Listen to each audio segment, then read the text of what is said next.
டெல்லியில் உள்ள தமிழ்நாடு இல்ல வளாகத்தில் பழைய வைகை இல்ல கட்டடங்கள் அகற்றப்பட்டு புதிதாக கட்டடங்கள் கட்டப்பட்டு வரும் நிலையில் கட்டுமானப் பணிகளை அமைச்சர் ஏவாவேலு நேரில் பார்வையிட்டார். கூடுதல் விவரங்களை வழங்குவதற்காக செய்தியாளர் கண்ணன் இணைகிறார். கண்ணன், விவரங்கள்.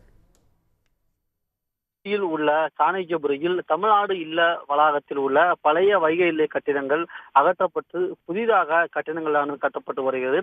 இந்த கட்டுமான பதிவு பணிக்கு கடந்த ஜூலை மாதம் தமிழ்நாடு முதலமைச்சர் மு க ஸ்டாலின் அடிக்கல் நாட்டினார். இதனைத் தொடர்ந்து சுமார் 257 கோடி மதிப்பீட்டில் இந்த புதிய கட்டிடங்களானது கட்டப்பட்டு வருகிறது. இந்த கட்டுமான பணிகளை தமிழ்நாடு அரசின் பொதுப்பணித்துறை அமைச்சர் ஏவாவேலு இன்றைய தினம் டெல்லியில் இந்த கட்டுமான பணிகளை ஆய்வு செய்துள்ளார். அதன்படி பார்த்தோம் என்றால் பேஸ்மெண்ட் என்று அழைக்கப்படும் பேஸ்மெண்ட் 3 தளங்கள், தரைத்தளம் மற்றும் 6 தளங்கள் கொண்ட மற்றும் 9 தளங்களாக கொண்ட மொத்தம் 3 லட்சம் சதுர அடி பரப்பளவில் கொண்ட கட்டிடங்களாக கட்டப்பட்டு வருகிறது.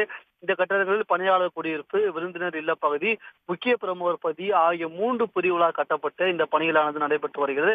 இந்த பணிகளை தமிழ்நாடு பொதுப்பணித்துறை அமைச்சர் ஏவாவேலு இன்றைய தினம் ஆய்வு செய்தார். அந்த ஆய்வின் போது பணித்தளத்தில் பின்பற்ற வேண்டிய பல்வேறு வழிகாட்டு நெறிமுறைகளை அவர்களுக்கு வழங்கினார். அதன்படி கட்டுமான தளத்தினை சுற்றி முழுவதுமாக இரும்பு தடுப்பு அமைக்கப்பட வேண்டும் என்றும் தெரிவித்தார். நச்சுப்புகை அகற்ற பணித்தளத்தில் போதுமான தண்ணீர் தெளிப்பான் கருவிகளை பொருத்த வேண்டும் எனும் தெரிவித்தார்.